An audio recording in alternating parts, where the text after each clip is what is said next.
खरं तर मुळातच बंड आणि नारायण राणे यांचंही जवळचं नातं राहिलेलं आहे। आतापर्यंत नारायण राणेंनी कधी कधी बंड पुकारलेला आहे, जाणून घेऊया।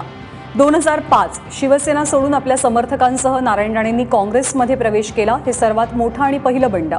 तर 2007 साली मुख्यमंत्री विलासराव देशमुख यांच्या विरोधात उघडपणे नाराजी व्यक्त केली। 2014 साली मुख्यमंत्री पृथ्वीराज चव्हाणांनाही जोरदार विरोध केला नारायण राणेंनी। त्याच वर्षी लोकसभेमध्ये पुत्र निलेश राणे यांच्या पराभवानंतर त्यांनी मंत्रिपदाचाही राजीनामा दिला।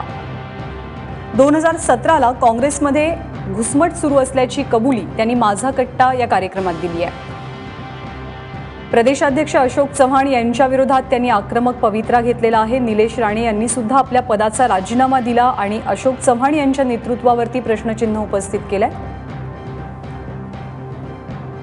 तर 12 एप्रिल 2017 म्हणजे कालची गोष्ट, मुख्यमंत्री देवेंद्र फडणवीस यांच्यासोबत अहमदाबादमध्ये भाजप अध्यक्ष अमित शहा यांची भेट घेतली आहे नारायण राणेंनी।